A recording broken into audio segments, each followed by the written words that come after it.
You know me, guys, just trying to like give face for the thumbnail that they'll randomly pick. So here we go. Here's hoping for a good one. Anyway, welcome back to my channel.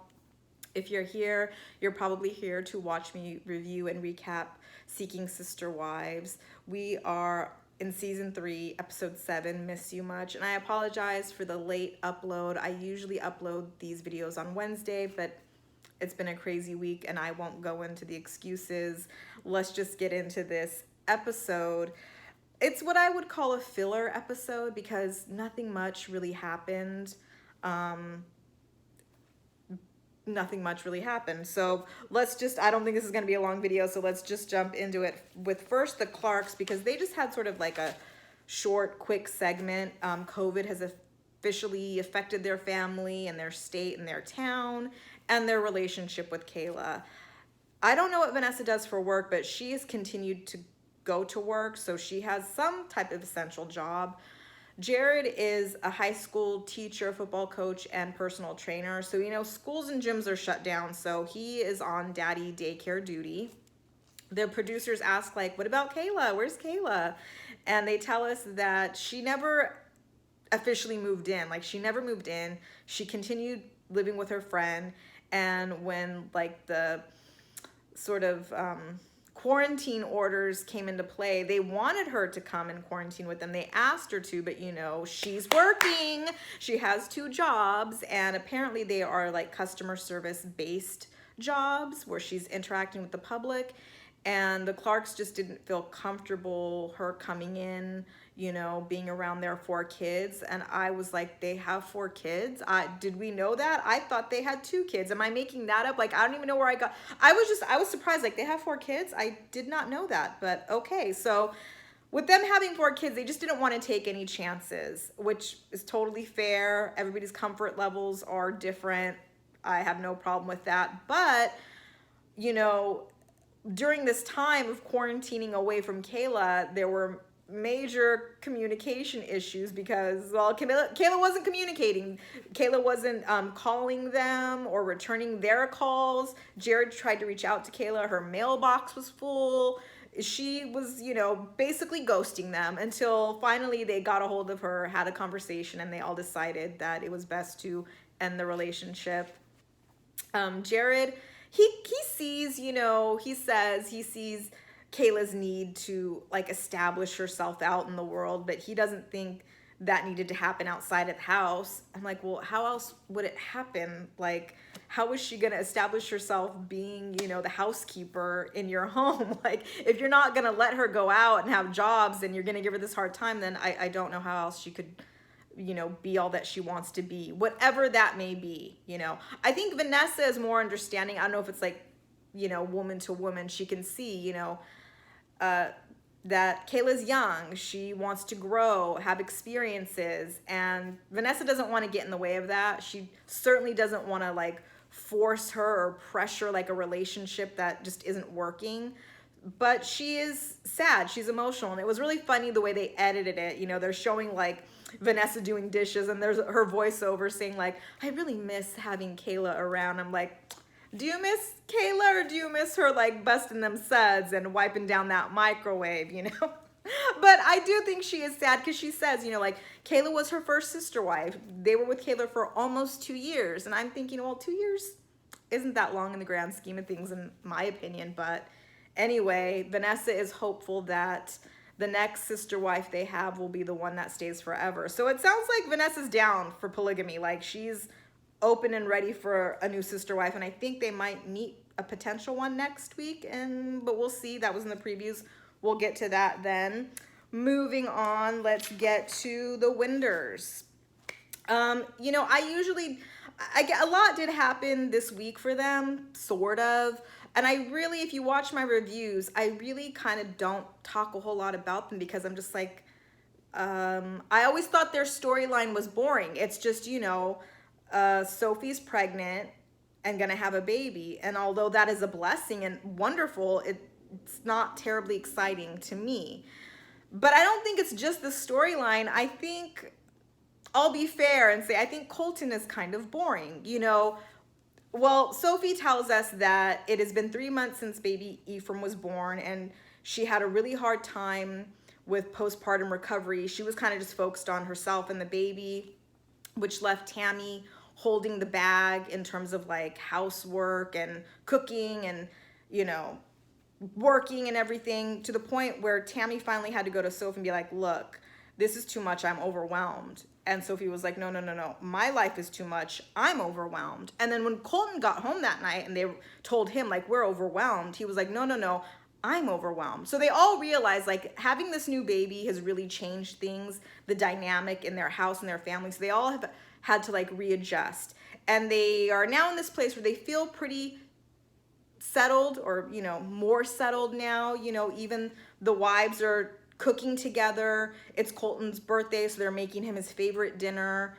Apparently it's, you know, some dry Cajun chicken and some noodles. I'm being mean, I'm being shady.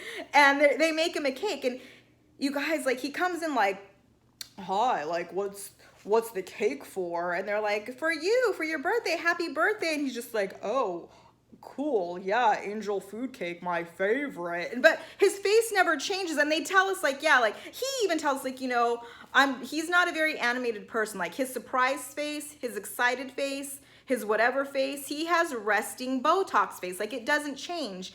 And when they sit down at the table, he's just like, has the personality of like a wet blanket. I'm not trying to be mean, but I'm just like, what's the attraction to Colton? I mean, he's not a bad looking guy, again, not my type, but conventionally attractive. But just, anyway, he sits down and they sit down for dinner, and Sophie's like, so, you know, now that everything's settled, I think we should sort of pick up where we left off with Kimberly, who, if you recall, was a potential third sister wife that they met online, who lives in North Carolina, who was supposed to come and visit them before the baby was born, but, you know, COVID put the kibosh on that. So Sophie's like, I think we should pick up. I think I should reach out to her, see if she's, you know, comfortable with coming out and visiting. And Colton's like, yeah, I don't think that's a good idea at this time. And Sophie's like, why? And he's like, well, you know, number one, I think we have a lot on our plate. I don't think adding a sister wife right now is the most ideal time. And also, you know, while Kimberly seems like a nice girl, I'm not really feeling that spark.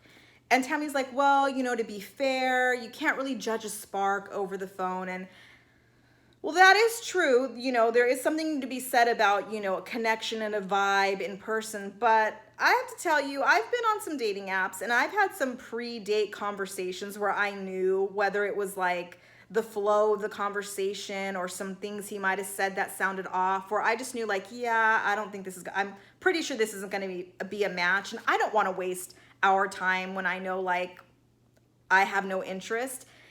And I don't know why the wives, like, are pushing, like, are kind of ignoring what he's saying and just like, well, I think we should do it. Like, and he kind of just relents, like, okay, well, you know, you're right. We can see what happens, because, you know, ultimately it's not up to us how this family grows. It's like up to God. But I'm like, you guys, is this storyline being like overproduced by the producers? Like, are they making Kimberly come out there just to like get a good juicy storyline? Because I just don't know why these wives would push for that if your husband's telling you, like, I don't feel a spark. A spark is important. And also because, like, later on he has a conversation with Tammy while Sophie and the baby are sleeping to just kind of check in with her, like, how are you doing? Are you okay being around the baby? You know, because she tells us that a couple weeks after Ephraim was born, she found out she was pregnant, and then shortly thereafter she had a miscarriage, which is very sad and devastating and maybe difficult to be around another baby. But she's like, you know, she's happy for Sophie. She's happy to have the baby around.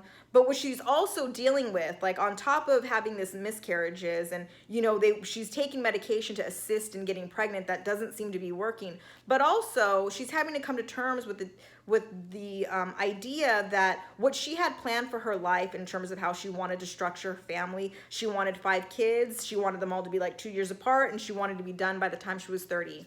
And her life is nowhere on track for that to happen. Not by her fault at all, but just the way, you know, things are happening. And what I would say to her, because she tells Colton, like, you know what, like, I'm not going to plan anymore. It's stupid, it's pointless. And I don't think it's stupid and pointless to plan. What I would say to her as somebody who's a believer in God is that it's fine to have a plan, but also be open and flexible to God's plan, because you just never know where he might take you. And if 5 kids is what you want, that's very possible. It just might not happen the way you wanted it to. It may not look the way you envisioned it. Could it be argued, you guys? I mean, I'm not a polygamist, so I don't necessarily know how the feelings are, but I mean, does she consider Ephraim like a second child? I mean, because am I wrong in thinking that the idea of polygamy is, you're one big family, so all of these kids are yours? I know that he's not biologically her child, but I'm sure she's going to love him like he's her own. Could she not consider him to be baby number 2 for her? And I'm not trying to sound condescending, like that's how she should look at it, but isn't that how polygamists are supposed to look at it? Like, in an ideal world? What do you guys think? I don't know, because I'm like, maybe that's the way, it's supposed to happen for you. Like, maybe you won't have any more biological children. Maybe they will all come from other sister wives. Would that be enough for her? I don't know. I can't answer that. She would have to answer that. But with all this going on, Colton says, like, yeah, this is why I don't think it's a good time to throw a sister wife on top of this. Like, we're dealing with a new baby, readjusting to that, still settling into this new house, fertility struggles, like, and now we want to throw another sister wife on top of that. It's too much. And I agree. Like, and that's why I feel like this must maybe be like the producers pushing this visit, because I just don't think the wives are that obtuse, is that the word, to not like see that their husband just really isn't into this woman who's coming next week, and we get just a glimpse of the back of her head, and we can talk about that next week. I'll leave it there. Let's move on to the Snowdens. Okay, so do I want to start this off with saying I was on the computer the other day, because I like to like look up like news, and I go into like entertainment news, and there are the Snowdens, like, and I'm like, why are the Snowdens like, is it a slow news day? Like, and I don't follow any of these couples on social media, so I don't know what's going on in their real lives or where they stand in their relationships, but I now know where the Snowdens stand. I'm not going to talk about it here because I don't want to spoil it for any of you who don't know what's going on. I'll make a separate video, but I'm kind of bummed because I watch these episodes like, oh, I can't wait to see what happens, and I kind of know what happens, and I mean, you guess what happens, you guys. I won't say it here, but anyway, it opens with Ashley and Dimitri in bed, kind of talking about the previous day's events where Taylor, said she wanted to stay, and they got Chrissy's approval and blessing, and so she stayed. And Ashley's like, it was kind of a crazy moment. I was caught off guard. It was exciting. It was intense all at once. And Dimitri's like, yeah. And Ashley still has concerns about Taylor when it comes to the children.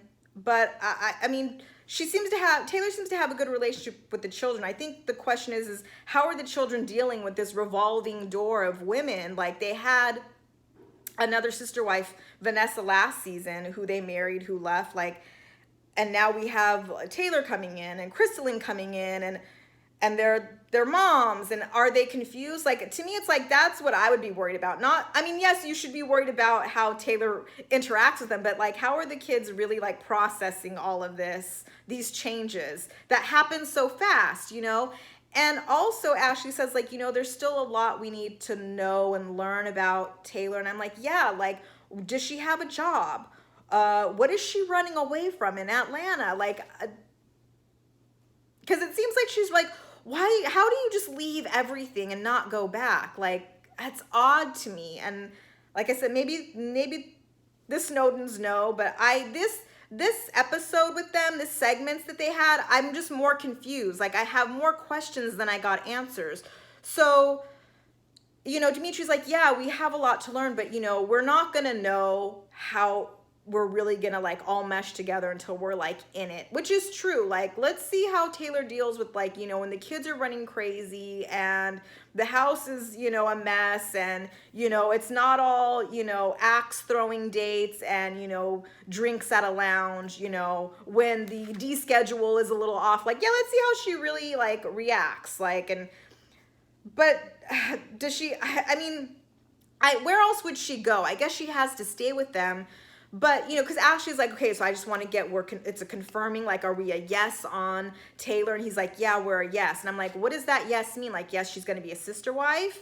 Yes, we're just going to like open up our home to her to get to know her more, you know, so she can be closer to us. Like, like I said, I'm confused. Like, is she going to get on that alkaline diet so she can start being intimate with Dimitri? Is there going to be a I'm confused. Like, it's just a yes. We're confirming she's a yes, whatever that means. Then Taylor has to call her mom to let her mom know that she's going to stay in LA and not go back to Atlanta. And she says that her mom's her best friend. They're, you know, very close. Her mom is aware of this relationship because she told her about it back in Atlanta, you know, that she was kind of long distancing this couple that were polygamists. And she thinks that the mom like kind of took it as a joke and didn't really take her seriously. But now, you know, she's about to let mama know what's up. So she calls her mom like, hey, mom, I'm just calling to like, you know, check in, say hi. Like, you know, I'm in LA, you know, I'm visiting the Snowdens. The mom's like, mm-hmm. And she's like, I just want to let you know, like, I decided to stay. And the mom's like, mm-hmm, okay, well, for like how long? And Taylor's like, well, ideally forever. And the mom's just like, she's like Tasha's mom. If you remember Tasha's mom from a few episodes ago, like, she's not here for the shit. She doesn't get it. It doesn't make sense to her. She's, I think, a little bit more outspoken though, and like her sort of like dislike for this lifestyle, because she's just like, I don't get it. Like, you want to be with this man who already has a wife. Like, he has like, you know, multiple wives. He's got options. You don't. She's like, well, you know, mom, like, you know, like I was going to get married and have a family someday. And the mom's like, yeah, I know that, but I didn't know you were going to, you know, include a sister wife. Like, you know, I'm not really over the moon about this. Like, as a matter of fact, like, I hope this is just a phase that's going to pass. You know, Taylor wanted her mom's thoughts. Those are mama's thoughts. You know, she doesn't really give her blessing, and Taylor sees that, but can only hope that maybe she'll come around and, you know, take her seriously once she sees how serious Taylor really is. So then at this point, COVID now hits the Snowden family in terms of like the city being shut down, lockdown, quarantine. Now we're getting travel bans, which means if they don't get Crystalline out here ASAP, she might not be able to come for who knows how long. So they expedite her visit with her daughters out to LA, and Crystalline gets there. And again, another confusing part, Ashley says that Crystalline and her daughters are coming out. They're not staying with them, but they're going to be visiting. So are they like Airbnb at a nearby house? Like, they're really sort of presenting it though, like we're all going to be together, because then, you know, Ashley's like taking everybody on a tour of the house. Like, this is the kids' room and this is your room. And it's like, it seems like they're all staying together. But if you guys, if I missed something or if I'm confused, please let me know in the comments. Like I said, this segment, more questions, very little answers. Everybody's excited that they're all together because they're all really anxious to see how they're all gonna like get along and mesh. You know, is Taylor gonna get along with Crystalline? And Taylor's like, I already feel like I know her. I'm not worried about it. She's just kind of more concerned and curious as to how, you know, Dimitri is going to be able to handle, you know, 3 wives, 5 kids, you know, what is his capacity to manage all that? I mean, we're all curious to see. He's kind of like, yeah, I'm kind of, you know, nervous because we've got, you know, finances and, you know, a lot of estrogen in this house. And it's like, and we're all in this house. We're quarantining. This isn't just like we're all living, like, do you know what I mean? Like, we're all going to be, I don't want to say stuck, but we're all in this bubble where there's not a lot of room to like get out. And it's going to be a lot. I mean, all of this just sounds like a recipe for disaster. I didn't want to say it. It's so cliche, but like I said, I'm going to make a separate video if you guys are curious to know. I mean, maybe most of you already know what's going on with them. And I have more to say, but I don't want to spoil anything for those who don't know. But I mean, you can probably guess, like, what do you think would happen in a situation like this? Your guess probably isn't far off. Anyway, let's close out with the Merrifields. always the best for last. They're still in Cabo San Lucas. It's still the same day of like Garrick and Roberta's like day date. Danielle's now back at her hotel room, like journaling, reflecting on, you know, the quick intimate moment that Garrick and Roberta had. And I'm really tired of this topic, but I know it's like, you know, it's not like days later. This has all happened within like, I don't know, 48 hours. So she's still processing. She knows she needs to tell Garrick, you know, about her feelings, but she's still, you know, really just only mad or upset with Roberta. You know, again, for the 100th time, you know, Roberta told her, you know, they all should be together the first night. Family's the most important thing. Intimacy is not that important. And she feels like, you know, basically Roberta lied and was dishonest. And, you know, she gets that they're going to have sex. That they had sex isn't really what's bothering her. What's bothering her is that, you know, she felt like they really had taken her into consideration and her feelings. And now she feels like that was a lie. But yet, and still, she doesn't hold Garrick responsible for any of what happened. It's all just Roberta being this dishonest, deceitful person.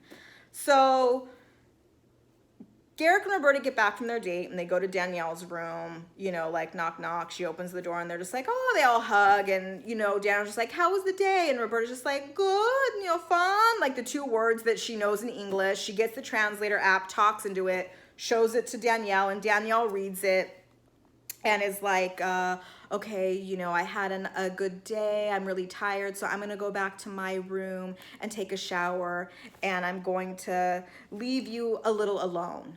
And Danielle's like, a little? And I'm just like, yeah, that's the translator for you, Danielle. Like, I'm sure what it meant to say is that, you know, I'm going to give you guys a little time alone. How did you... I'm gonna leave you a little alone. Yeah, that's how it translated.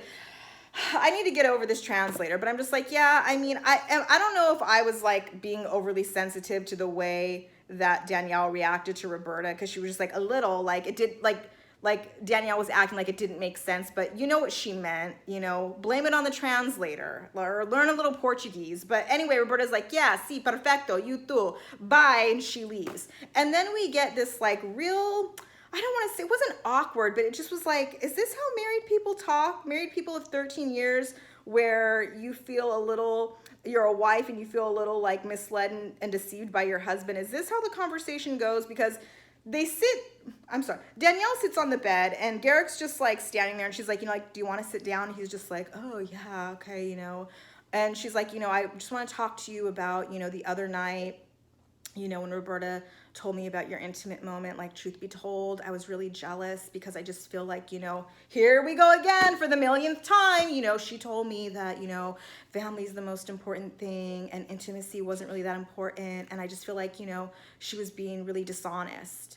And he's like, yeah. Well, I have to tell you, like on my date with Roberta today, she shared with me that, you know, she really loves you and she, you know, she's really wants you to be happy and she sees how you're affected. And if, you know, she told me she's willing to like leave me and not be with me if it means, you know, your happiness. And Danielle's like bowled over by it. Like, she's just like taken aback, like, wow, like she really said that. And she's getting teary-eyed, like, wow, like I didn't know, like, wow, like she really like loves me, like. And she tells the camera like, yeah, I see that, you know, Roberta's, you know, really compassionate, has a big heart. And I'm like, yes, I don't think we should be blaming Roberta for the quickie. Like, I don't think Roberta was being dishonest. I don't think she was being insincere. I think to Roberta, she did want Danielle there. She did want to make it about the family the first night. I think that first night intimacy wasn't that important to Roberta that first night. It was Garrick who, you know, couldn't wait, you know, the 3 minutes Danielle went away to put her pajamas on to get it on. But Danielle doesn't, you know, this is what I mean by like, is this how the conversation is going? Because if I were Danielle, I'd be like, look, about that conversation, you know, I need to tell you how I feel because I didn't want to blow up at the table when I read the translator text, like, but I need to know, like, whose idea was it to invite me over? Was it your idea or Roberta's idea? Like, how did you really feel? Like, how did this really go down? Like, I need answers, because I just don't think it's fair to keep blaming Roberta and like painting her as this dishonest, deceitful person when I don't think she was being dishonest. You know, can't we maybe hold Garrick's feet to the fire a little bit and ask him like point blank, like, what happened? Because the thing is I feel like, you know, when it comes to Danielle, like, Garrick owes her more than Roberta does. Like, he owes it to her as like her husband to be truthful and honest. Like, at this point, Roberta, I mean, I think Roberta is a good person and caring, but she doesn't really owe Danielle anything like Garrick does. And if he's being honest with her, he'll tell her like, well, honestly, it was really Roberta who wanted you to come over. Like, in fact, she demanded it. That's what he told the producers. Roberta demanded that Danielle come and stay the night with them. And so then you can see like, oh yeah, Roberta did really want me around. It was Garrick who really didn't. And that's fine. You want to be alone. You want your space. Then you should have told me that. Like, why are you being sneaky? Why are you hiding things? Why can't you be honest? Like, that's the problem, you know, that sort of ignites her jealousy, I think. And he can maybe help with that if he's honest. I think I'm going on too much about this. But then she tells him like, you know, I just need to know, that I'm enough for you. And he's just like, oh yeah, you're enough. Like, you're the biggest blessing in my life. Like, you know, I don't know what I would do without you. Like, yeah. And she's just like, okay. And he's like, thank you for loving me. And she's like, no, thank you for loving me. And I'm just like, what? And then she's like, so is it my turn for a quickie? And he's just like, I didn't hear a yes. Like, I'm so done with this couple. I can't tell you. Anyway, so we close it out with Garrick and Danielle planning like a last dinner for them and Roberta, because it's like their last night in Mexico. They're sitting at the table, you know, just like they see a bride and groom on the beach, like, oh, bridegroom, oh, married, you, yeah, like, I gotta get over it. So then, you know, Roberta's like, you know, translator, and she talks into the translator app and, you know, shows Roberta, or shows Danielle, and Danielle's just like, oh, okay, you know, Roberta says, you know, oh, you know, I just want to thank you, Danielle, for divorcing Garrick, because it was the only way that I could come to America to be with you, and I just want you to know that, you know, divorce is just a piece of paper. And I'm like, well, obviously Roberta hasn't been watching my reviews, because we've all decided marriage certificates and divorce decrees are not just a piece of paper here on this channel. But okay, Roberta, keep going, you know. And she continues on that, you know, I just want you to know that Garrick loves you, and that divorce, you know, doesn't change anything about the way he feels about you. And I'm like, see, but why can't Garrick tell that to Danielle? That conversation, you know, through that translator text that Roberta just, you know, handed over to Danielle, that's exactly what I wanted Garrick to say when they were standing in the parking lot of the courthouse after they got divorced. That's all I wanted him to say. This divorce doesn't mean anything. It doesn't change anything. It won't change the way I love you. He could have told her it's a piece of paper. You know, you're still going to be provided for. But yeah, we're getting it from Roberta. Roberta's the one who was like trying to like soothe Danielle's jealousy that she sees, because Garrick does not care how he makes Danielle feel, apparently. And so Danielle's just like, oh, yeah, thank you. And then Garrick grabs, you know, the translator app, and he goes into this long monologue about, you know, well, hopefully now, you know, we can apply for the K-1 visa, and within, you know, 4 to 6 months, you can be out with us, you know, in America. But until then, we're just going to pray to God that he helps us to endure, that he'll be there for us, that he'll carry us through, and on and on and on. I'm like, can the translator even translate all of that? It's too much for me. You guys, I'll just never get over this. I know you're probably tired of me talking about this translator app. I just can't get over it. Anyway, you know, and Roberta's just like, oh, thank you, you know, sweet, I guess. So they all get up, they all like are hugging each other, like, are they leaving right now to the airport? Like, they're all like embracing each other. Or is this just like a moment for like the cameras? I don't know. But then, you guys, we get Garrick like off by himself, like for his one-on-one, and he's just like, yeah, it's just gonna be really hard, you know, us going back to America, and, you know, Bert going back to Brazil.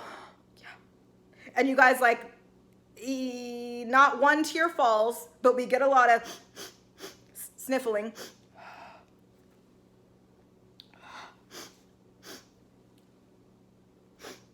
Sorry.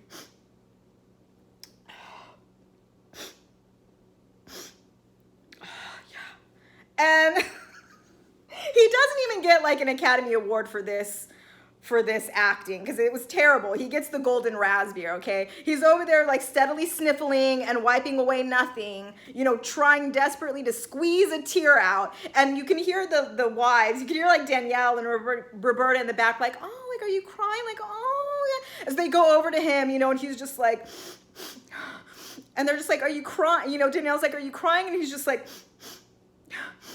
and he looks at Roberta and he's just like stroking her hair and he looks, I miss Bert. And I'm just like, oh my God.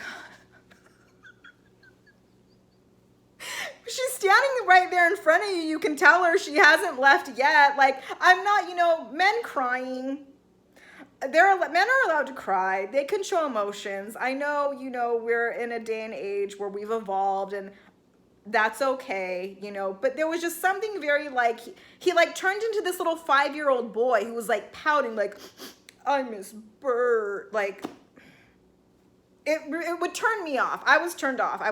And then we get Danielle and her little one-on-one, and she's just like, you know, I'm just worried that when we go back to Colorado, like, you know, and things kind of go back to normal, I hope it's still enough for Garrick.